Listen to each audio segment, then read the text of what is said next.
اور یہی آیت اللہ صادق روحانی، ان سے ایک دفعہ یہی پوچھا گیا کہ امام زمانہ علیہ السلام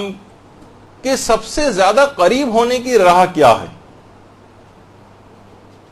کون سے ایسے اعمال انجام دیں کہ ہم امام زمانہ علیہ السلام سے قریب ہوتے چلے جائیں۔ ان میں کچھ اعمال کا تذکرہ انہوں نے کیا، کہا کہ ایک تو روزانہ امام زمانہ علیہ السلام کی کوئی سی بھی زیارت پڑھیں۔ امام زمانہ کی بہت ساری زیارات ہیں، وہ آپ مفاتی کے اندر نکال کر بھی دیکھ سکتی ہیں،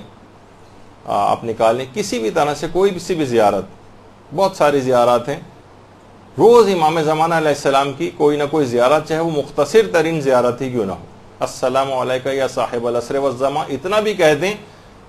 تو یہ بھی مختصر ترین زیارت ہو جائے گی۔ ایک تو یہ روزانہ پڑھیں، اس سے آپ امام زمانہ علیہ السلام کے قریب سے قریب تر ہوتی چلی جائیں گی۔ اور دوسرا یہ کہ قنوت میں دعائے فرج پڑھیں۔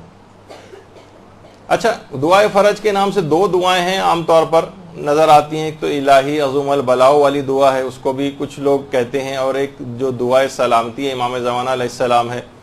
اللہم کن لولیک الحجت والی۔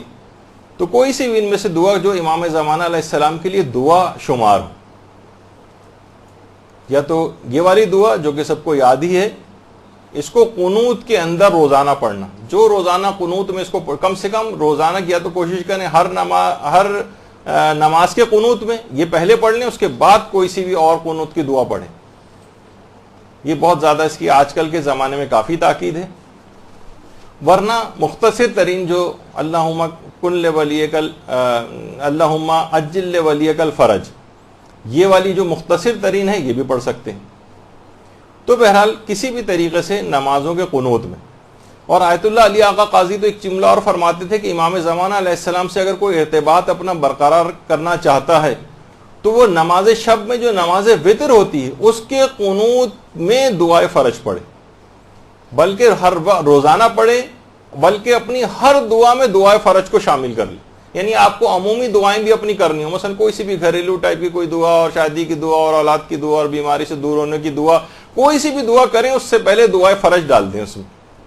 اس دعائے فرج کی برکت سے امام زمانہ علیہ السلام کے لیے دعا کر رہے ہیں، وہ تو پروردگار کو قبول کرنی، اس میں تو تمام موانعات مفقود ہو جاتے ہیں، علماء کہتے ہیں۔ جس وقت امام زمانہ کے لیے آپ دعا کرتی ہیں نا تو تمام رکاوٹیں جو دعا کی قبولیت میں بنتی ہیں، مانع ہوتی ہیں، وہ ساری کی ساری رکاوٹیں دور ہو جاتی ہیں امام کے لیے دعا کرنے کے نتیجے۔ اور خدا کی ذات اس بات سے بہت زیادہ کہیں زیادہ کریم ہے کہ وہ امام زمانہ کے لیے کی گئی دعا کو تو قبول کر لے، اور جو اس کے ساتھ لگی ہوئی دعا ہے اس کو رد کر دے۔ بہت مشکل ہے، پروردگار کی صفت کریمیت جو ہے اس سے بہت بعید ہے یہ بات۔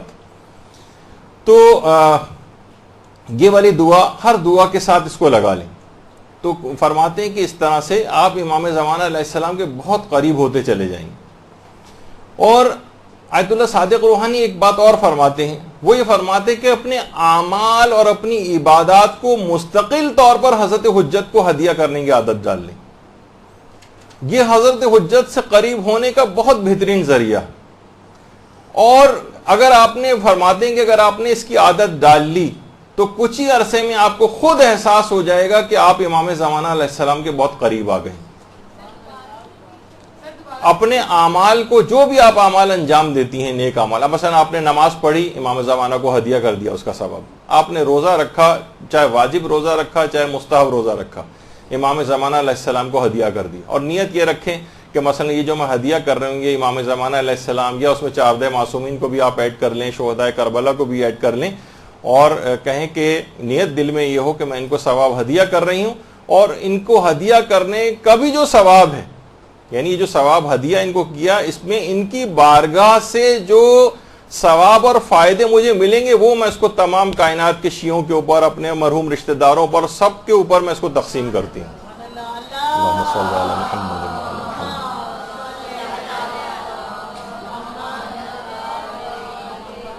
اور آیت اللہ صادق روحانی فرماتے ہیں کہ اس طرح کے تمام اعمال ان کو ہدیہ کرتے چلے جائیں، اور جو بھی آپ اعمال کریں، زیارات پڑھیں، زیارات کے لیے جائیں، کوئی بھی نیک کام آپ نے کیا، کوئی صدقہ دیا، سب کا ثواب امام زمانہ اور چہارہ معصومین کو ہدیہ کرتے چلے جائیں۔ اور خاص طور پر تلاوت قرآن کا ثواب حضرت حجت کو ضرور ہدیہ کریں۔ خود فرماتے ہیں آیت اللہ صادق روحانی کہ میں روزانہ، اپنے فتوے کے اندر انہوں نے بات لکھی کہ میں روزانہ حضرت معصومہ قم سلام اللہ علیہ، درود بھیجیے محمد صلی اللہ علیہ وسلم۔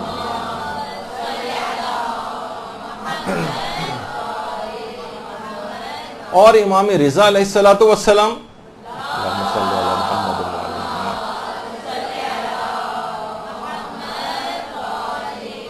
میں روزانہ ان کی نیابت میں زیارت عاشورہ پڑھتا ہوں، اور روزانہ وقت سحر فجر کی نماز سے پہلے میں تمام معصومین کی نیابت میں کچھ تلاوت قرآن کر کے ان کو ہدیہ کرتا ہوں۔ قرآن کو اور امام زمانہ علیہ السلام کا بہت ہی قریبی تعلق ہے۔ یہی وجہ ہے کہ امام زمانہ علیہ السلام کا ایک لقب شریک القرآن بھی ہے۔ جب بھی آپ زیارت میں بھی کہتی ہیں نا السلام علیکہ یا شریک القرآن، اور دیکھیے قرآن بھی کتاب ہدایت ہے، امام زمانہ خود عین ہدایت ہیں۔ قرآن ہر چیز کو آشکار کرنے والا ہے، اور امام زمانہ علیہ السلام بھی جب آئیں گے تو ہر چیز کو آشکار کر دیں گے۔ بہت ساری مماثلت امام زمانہ علیہ السلام اور قرآن مجید میں، تو تلاوت قرآن امام زمانہ علیہ السلام کو ہدیہ کریں۔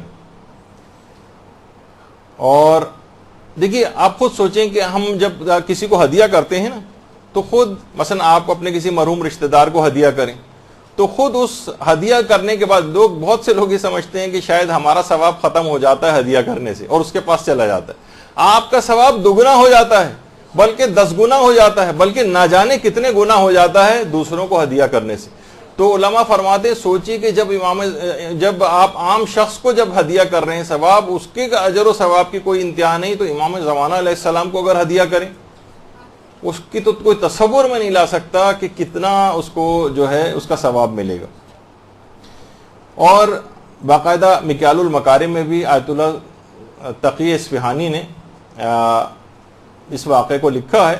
اور رسول کافی سے اس کو نقل کیا ہے کہ ایک شخص آیا امام کے پاس، امام موسیٰ کاظم علیہ الصلوۃ والسلام کی خدمت،